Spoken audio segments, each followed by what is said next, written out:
Alors aujourd'hui, Jimmy, vous nous parlez de la constipation chez l'enfant. Alors d'abord, à partir de quand on parle vraiment finalement de constipation? Si l'enfant ne va pas à la selle pendant un jour, j'imagine que c'est pas très grave, on n'est pas déjà constipé à ce niveau-là. Oui, chez l'enfant, on ne parle pas de nombre de jours. On peut être constipé après un jour d'absence de selle chez l'enfant.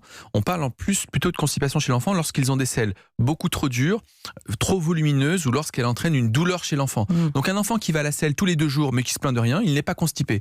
En revanche, s'il y va tous les 2 jours mais que c'est des petites billes, qu'il dit que c'est douloureux, qu'il a mal au ventre, qu'il est ballonné, là on parle de constipation chez l'enfant. Alors justement, tout à l'heure on va parler de la rentrée scolaire avec notre invité, mais pour les enfants en âge scolaire, c'est pas vraiment de la constipation, mais il y en a certains qui n'arrivent pas à aller aux toilettes à l'école parce que c'est sale ou parce qu'ils ont peur qu'on les entende, parce que c'est pas il n'y a pas beaucoup d'intimité.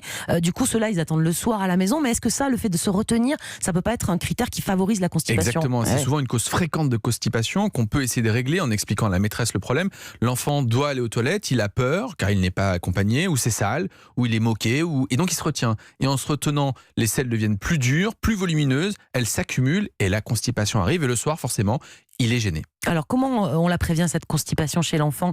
Si on a un enfant qui est sujet, on fait quoi? Alors la première des choses, c'est d'avoir des toilettes à la bonne hauteur. Donc on met un petit réhausseur sous les pieds des enfants pour qu'ils soient bien installés. On les fait boire régulièrement, on évite les boissons sucrées qui constipent.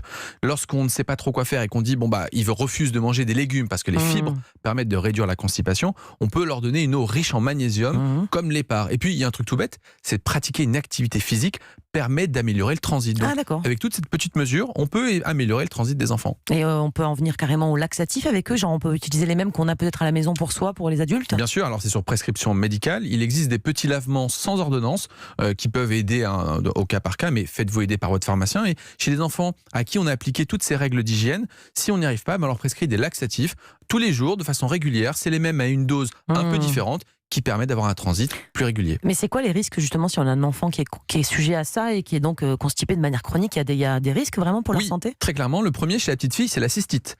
Une petite fille qui est constipée aura des cystites. Donc souvent on traite la cystite, mais on ne se demande pas pourquoi. Donc attention, constipation entraîne cystite, et puis ils ont mal, et puis dans des stades un peu plus avancés, il peut y avoir des fissures anales, donc rendant l'exonération encore plus douloureuse, et donc ils se retiennent et c'est un cercle vicieux qui s'installe. Et à partir de quand justement, quand on a un enfant qui a tout ce type de problème, on consulte en fait, quand est-ce qu'il faut s'inquiéter finalement? Alors il y a des critères de gravité. Si votre enfant a de la fièvre, s'il vomit, s'il a des douleurs abdominales très importantes, là c'est plutôt une urgence et il faut consulter très rapidement. Et puis il faut aller voir votre médecin traitant ou le pédiatre. Si toutes les mesures que vous avez essayé d'appliquer ne marchent pas, et là il pourra essayer peut-être parfois de trouver une cause et surtout de vous prescrire un traitement adapté. Merci beaucoup Dr Jimmy.